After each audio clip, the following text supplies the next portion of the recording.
بچپن سے ہی بیٹوں کو سکھایا جاتا ہے کہ مرد روتا نہیں ہے کیونکہ وہ مرد ہے۔ کاش یہ بھی سکھایا جائے کہ مرد وہ ہوتا ہے جو رلاتا بھی نہیں ہے۔ جس دن آپ نے کمانا شروع کر دیا، ماں باپ کا پیسہ پانی کی طرح بہانا چھوڑ دیں گے۔ دنیا مکافات عمل ہے، کسی کا صبر ضائع نہیں ہوگا۔ ایسا کیوں ہوتا ہے کہ ہماری آنکھوں کی نمی کسی کو نظر نہیں آتی، لیکن ہماری زبان کی تلخی سب کو نظر آ جاتی ہے؟ اللہ فرماتا ہے، جب کوئی تم پر ظلم کرے تو میرے انتقام پر راضی ہو جاؤ، کیونکہ میرا انتقام تمہارے انتقام سے بہتر ہے۔ اخلاق وہ چیز ہے جس کی کوئی قیمت نہیں دینی پڑتی، ہاں مگر اس سے ہر انسان خریدا جا سکتا ہے۔ رسول اللہ صلی اللہ علیہ وآلہ وسلم نے ارشاد فرمایا، جسے پسند ہو کہ اللہ سبحانہ و تعالی مشکل حالات میں اس کی دعائیں قبول فرمائے تو اسے چاہیے کہ وہ اچھے حالات میں خوب دعائیں مانگا کرے۔ اپنی اندھیری قبر کو خود روشن کرنے کی تیاری کریں۔ آج زندہ انسان سے لوگ وفا نہیں کرتے، کل مٹی کے ڈھیر کے لیے دعا کون کرے گا؟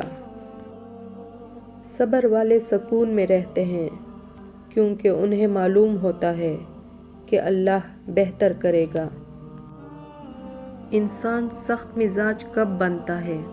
جب بہت سارے لوگ اس کی نرمی کا غلط فائدہ اٹھا چکے ہوں۔ برداشت کرنا بزدلی نہیں بلکہ زندگی کا ایک اہم اصول ہے۔ جس شخص کے پاس قوت برداشت ہے وہ کبھی ہار نہیں سکتا۔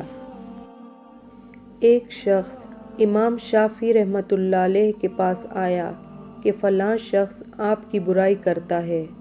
آپ نے فرمایا، اگر تو سچا ہے تو چغل خور ہے اور اگر جھوٹا ہے تو فاسق۔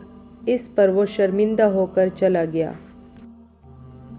کامیابی چاہتے ہو تو موقع دینے والے کو کبھی دھوکہ اور دھوکہ دینے والے کو کبھی موقع نہ دو۔ مجھے ان اندھوں پر بہت ترس آتا ہے جنہیں اپنی غلطی نظر نہیں آتی۔ آدھا وہم پورے وہم میں مبتلا کر دیتا ہے۔ اگر آپ کا عقیدہ آپ کو کسی انسان سے نفرت سکھا رہا ہے تو جان لیجیے کہ آپ غلط جگہ کھڑے ہیں۔